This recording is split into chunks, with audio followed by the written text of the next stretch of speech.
help available. Adam was talking about it there, and there are some websites, some phone lines that you can ring, and if you go to talk.tv/helplines, we can direct you to a few of those. And of course, if you just do a Google search, be sure it's a reputable organisation. Really good one to start with is Citizens Advice. They're a brilliant organisation, been around for so many years helping people, and people who do need help, and people who are on the brink. And I did ask people to ring in and ask me or tell me what they were thinking about this and what their experience is. Dave in London is apparently one of those people, my producers tell me. Dave, thanks for the call. Tell us what's happening with your mortgage. I've got two. I'm a private landlord. I've got one buy-to-let mortgage and I've got my own house mortgage. Let's start with buy-to-let mortgage. That was at $350 a month. It is going to go up to about, I think, $1,100 a month. Sorry, up from $350 a month to £1,100 a month. Yeah. And what? Oh, goodness me! And that's your buy-to-let. What about your own mortgage?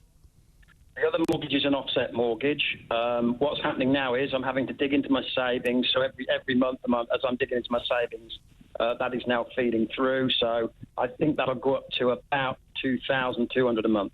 From what, if you don't mind me asking? Well, if I had no offset, it'd be about $500 a month. That's crazy. I mean, your financial. I don't know. When you guys keep going on about it's gone up by this, that, and the other, you're all wrong. I don't know where you're getting your numbers from. You're probably starting from last year. You've got to go back another year from there, from where most people set their fixed rates, when it was right at 0.1%. These are really big hits. Now, let me just give you a quick indication on the buy-to-let one. Go for it. I had tenants in there. It's in London. They were paying $1,750 a month. Now, everyone on listening to this say, oh, nasty landlord, takes loads of money. I've had that flat for 8 years. I first rented it out for $1,850 a month. So it's $1,750. They've been in there 2 years. They're leaving. They're moving up north to a house.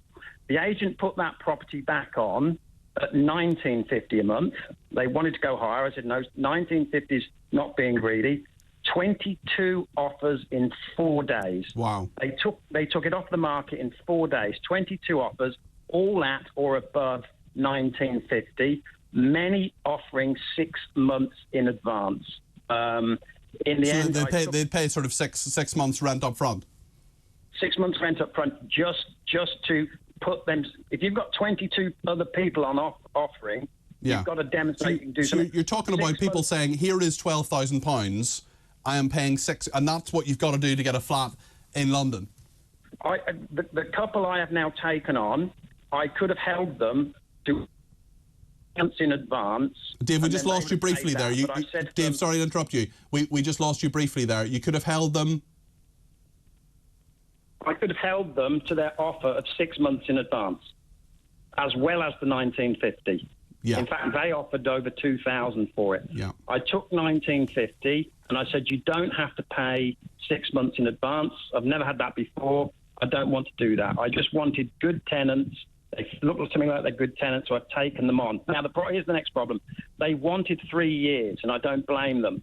But I said to them, I can't go for 3 years because I think I might have to sell this place in a year because these interest rates are not coming down. So I can't afford to lose money for more than about a year, and then I'm done. So I've had to then push them back to a 12-month break clause, not 3 years, which I otherwise would have gladly done a year or so ago. 3 years being my guess. The last tenants were on a 2-year clause. So this is real. This is what's happening.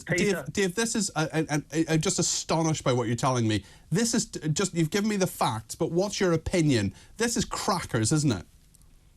It crackers on so many fronts. Number one, this is supply-side inflation. It's been caused by the war. You can make the interest rates 20% if you want. It's not going to change the cost of the production of a tin of beans.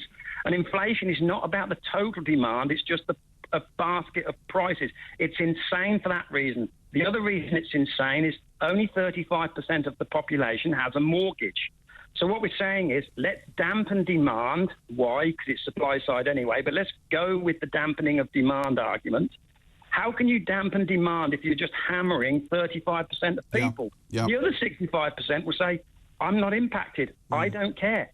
I'll carry on. If you really want to impact demand, put up 1% overnight, and that will suck a smaller amount of money off of everyone. But obviously, no, let's hammer homeowners because then all you get on these sites is people saying, yeah, well, do you know what? They're all rich people anyway because they've got a home there. Dave, I want you as in the Bank of England, I want you in the Monetary Policy Committee. You understand this. You understand the realities of this. You're living the realities of this.